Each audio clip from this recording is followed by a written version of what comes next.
Flanny friends! Well guys, it's time to take a look at Halo Infinite to see some news and upcoming information. The next season starts on June 20th, and it is named Infection. With it comes a much requested career rank system, so today I figured we'd take a look at it and see what's going on with career ranks, and see what the next generation of 343 has in store for us.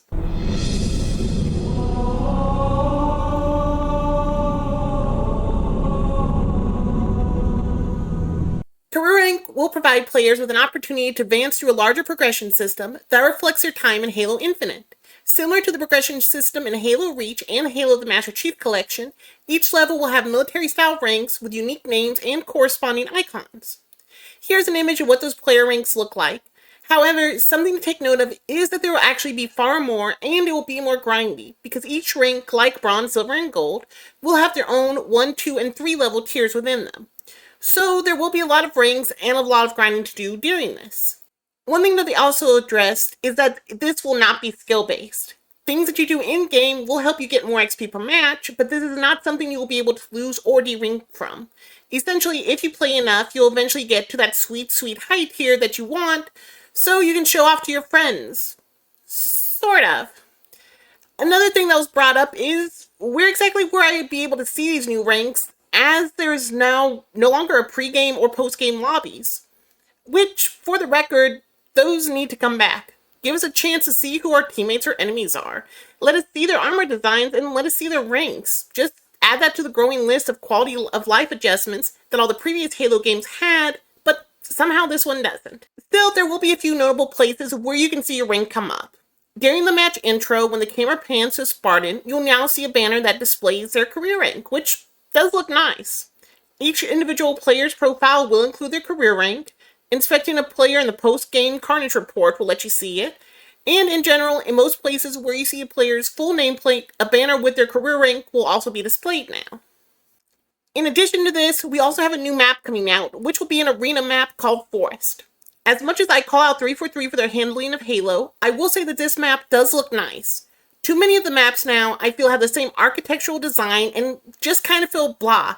They lack a lot of identity like the previous maps had in Halo 3. So it's nice to see something like that is bright and vibrant and will hopefully be a standout among the maps. I am looking forward to see how it feels once you're actually in it and what's it like once you get a feel for it, so I am looking forward to playing this one. Along with the new map, we are also getting a new game type, which, yeah, hard to say it's truly new since they are just giving us something that they took away from us, but we are in fact getting Infection. Gone is the Flood, as Eratus, the Brood AI, has now taken over Spartan armors and wants to infect the entire UNSC. Not too much to say about this one. If you played Infection before, you know what you're getting into. I do like the hollow effect around the armor, showing that Eratus has taken them over, and while it shouldn't be allowed in an Infection game mode because things would just get confusing, I wouldn't mind if that hollow effect became a legendary effect to equipped armors in the future, because it is a nice look and could be a nice way to actually make your armors look more unique if they add more things like this. Finally, we're getting a new piece of equipment and a sort of revamped piece. The first new piece is a translocator, which if you've ever played a Sombra in Overwatch, you have a pretty good idea of what this is and how it will play. Basically, it's a recall button. You activate it at one point and then can activate it again to send you back to the previous location. I have no doubt that this is going to make things more interesting, and as far as equipment is concerned, it's one that I'm actually looking forward to. I don't know if it will feel quite right in a Halo game, but I've enjoyed it in others, so I'm hoping it will bring some of that feeling to this game, but we're just going to have to wait and see. As for the revamped one, we are getting an updated threat sensor. No longer will it go through walls, rather it seems to work with the line of sight and highlights everything in the environment. They say that this is their way of trying to make it feel better for the competitive environment. And if you've watched my previous rants about Halo, you know how I feel about Halo focusing on the competitive side of things. Halo should be fun to play first and competitive second. So once again, not certain how this will feel until we actually get a chance to play with it.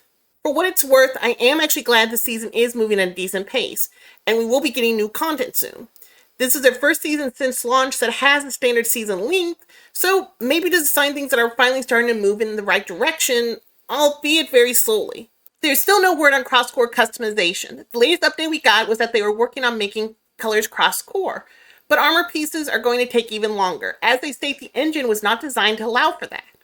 So honestly, my best guess with the way 343 works is that maybe in about 3 years we'll get the cross-core that everyone has wanted from day one. But it's not coming anytime soon. Even the talk about getting the colors to work is sort of half-hearted, as in the shop they are still selling bundles of the same armor color for different cores. Which, why would they do that if soon the one color will work for all cores? It just doesn't make sense and makes you think that there's something else going on. No worries though, right? Because at least they're giving us yet another core to use. This time we're getting the hazmat armor, which according to some data miners, was designed to fight the Flood. Unfortunately, if you don't like the way it looks, you're kind of stuck with it, as 343 seems determined not to give us any new actual armors for our chests, but rather just accessories to go over the base armor.